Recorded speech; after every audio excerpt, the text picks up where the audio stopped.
In the first part, I shared how an unknown man predicted my connection with Mahavatar Babaji, a moment that was unforgettable for me. Now I want to take you deeper into what happened next, the search, the doubts, and the connection that grew far beyond techniques and teachings. So, in life, we all search for answers to our problems, for miracles, a way to fulfill our dreams.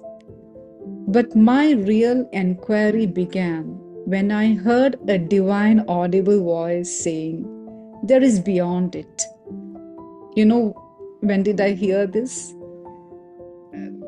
We used to attend a powerful church abroad where healing and miracles happened right before our eyes. One day, as I was deeply admiring those miracles with all my being, I heard this divine voice, "There's beyond it." That is when my real inquiry truly began. So every spiritual journey has many beginnings.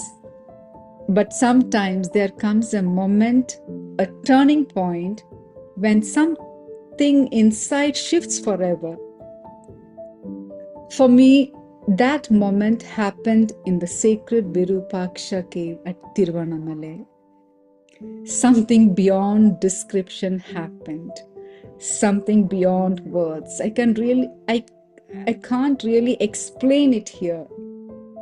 But something inside me shifted completely. That is for sure.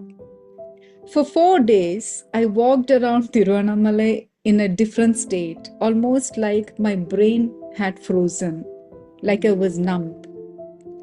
I just knew I could never be the same person again. That was my turning point. And I adore Ramana Maharshi so much. At that time, I was already practicing Kriya Yoga. Even though I was practicing Kriya Yoga back then, honestly, I wasn't really connected. I was just doing Kriya practices mechanically without any real feel to it. And I wasn't connected to Babaji, not to Lahiri Mahashaya, not to Yukteswar Giriji, or even Paramahamsa Yogananda. So their names were everywhere around me, but somehow I couldn't feel them in my heart. And I am not the kind of person who likes doing things mechanically. I need to put my whole heart into it. So deep down, I was searching for a real connection, a real meaning in life. Years later, I went to Babaji's cave in Dunagiri, Uttarakhand, Himalayas. All I had in my heart was simple prayer. Please help me to connect. So I went inside the cave, Babaji's cave. I suddenly felt this energy, like an electric current running through me. At first, I thought maybe it's just the Himalayan energy. And I came back to my hotel, and that night, between sleep and waking state, I saw him, Mahavatar Babaji. Not as we see in the pictures or the paintings that we see today, but I knew without a doubt it was Babaji. Interestingly, if you believe it or not, he showed me a technique a little different from what I had learned at the Kriya Center. So the energy was immense at that time when I saw him. At first, I was so confused. I kept analyzing, is it real or just my imagination? So I asked the Kriya Acharyas about it, hoping for clarity. They said, we only follow what Yogananji taught. Anything else is a diversion. It may not be from the right source. Their concern is also valid in a way. So I stayed silent. Even I started to believe it might be my mind. But deep inside, I kept wondering. I kept wondering, what about that immense energy I felt at that time? Why was I shown this technique? So many questions. What was the purpose behind it? Had I gone off track somewhere, somehow? Or was there something much deeper I wasn't seeing? I do not want to miss it. So at that point, I felt completely helpless. There was no one who could guide me through what I was experiencing. All I had was my mind full of questions, doubts, and fear. You know, it's such a confusing place to be when logic says one thing, tradition says another, and yet your experience says something else. So in life, we are placed in such situations, not just once, but many times throughout our journey where we have to fight our way through. Still, the vision stayed alive in me. Sometimes I practiced it secretly, actually, and it felt uplifting. So, yet fear always held me back. Why? Because tradition says you can only practice what your guru initiates you into. At that time, being a beginner, to be very frank, I wasn't aware of the depth of Mahavatar Babaji. I wasn't aware of the fact that he was a Mahavatar, the master of all masters. That was my mistake, but what happens for a reason. So, my search became intense. So, what did I do? I began exploring all the Kriya Yoga lineages, looking for that one special technique and the guru who could truly connect me with it.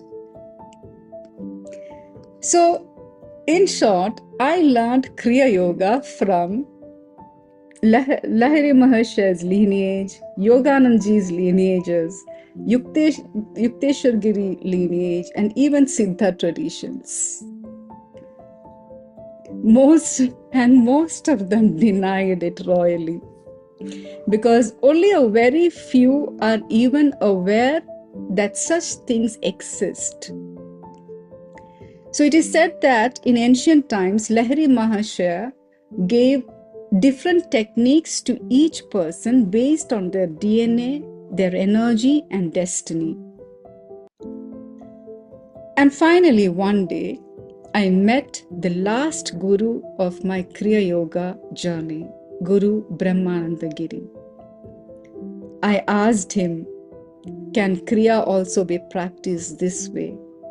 He looked at me and asked, from where did you learn this? I told him the whole story. He listened carefully and confirmed its genuinity and started guiding me on this. Only a very rare few masters can guide such deep knowledge, and by grace alone, I was fortunate to find him. But the journey is always yours. For years, I thought I wasted my time, and now I see nothing was wasted.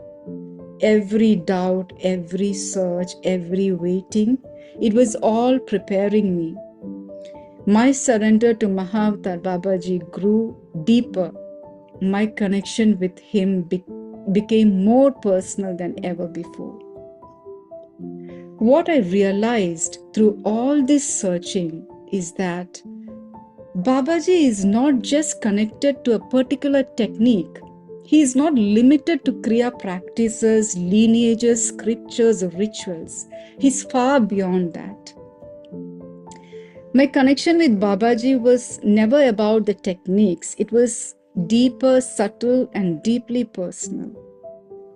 Even when I doubted the technique, even when others said it wasn't from the right source, every lonely search that I did, His presence never left me. I knew my connection with Babaji was not just in this lifetime, but from many past lives. I learned one profound thing, that authenticity doesn't come from textbooks or others' approval. It comes from surrender to the higher source. Once you learn to surrender, you stop seeking outside validation. And that's where the real connection begins, deep, personal, and unwavering. Babaji isn't attached to any method, any form. He is the source itself. I have learned not to stop at any door, like not a temple, not a church, a scripture, or a technique. Most of us stay at the door, afraid to step forward. Very few actually cross it. But the path is deeply personal. Others can guide you, teach you, support, yet ultimately, we must walk it alone by grace. Trust me, even your closed ones will not agree with you at one point of time. They all will be there with you till the door. If Babaji taught me one thing, it's this. The real shift happens when I realize I must cross that door alone, guided by abundant grace. No one can do it for me. It's my personal journey, my silent surrender, and I trust my process.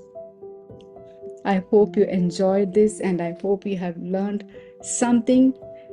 I mean, this is my personal experience. It is not like, your experience will be the same as mine. The point is, try to trust your experience and walk through the door. Thank you for being in this journey. Let's keep walking. Thank you.